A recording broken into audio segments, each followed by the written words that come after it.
Thomas's train. Thomas often grumbled because he was not allowed to pull passenger trains. The other engines laughed. "You're too impatient," they said. "You'll be sure to leave something behind."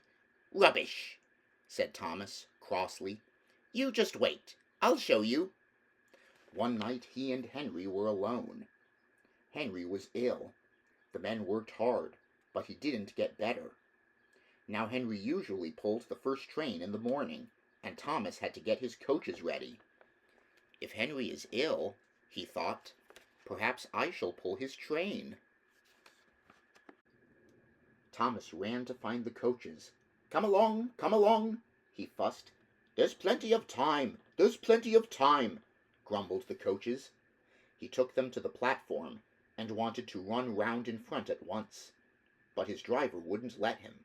"Don't be impatient, Thomas," he said. So Thomas waited and waited. The people got in, the guard and station master walked up and down, the porters banged the doors, and still Henry didn't come. Thomas got more and more excited every minute.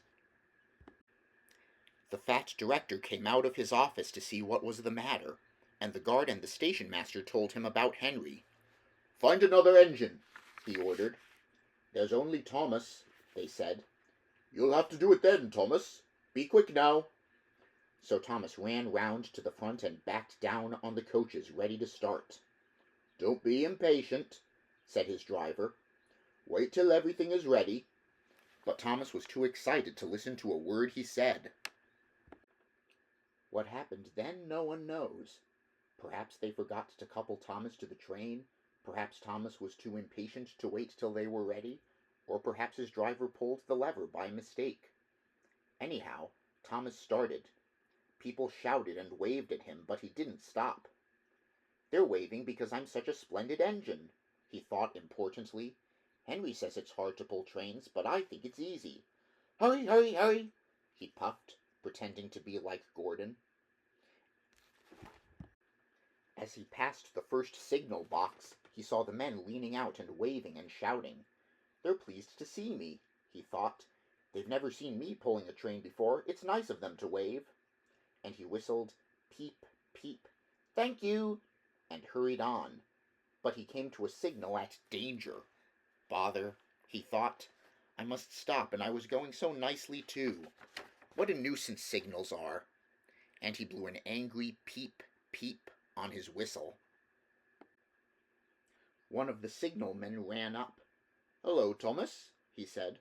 "What are you doing here?" "I'm pulling a train," said Thomas proudly. "Can't you see?" "Where are your coaches, then?"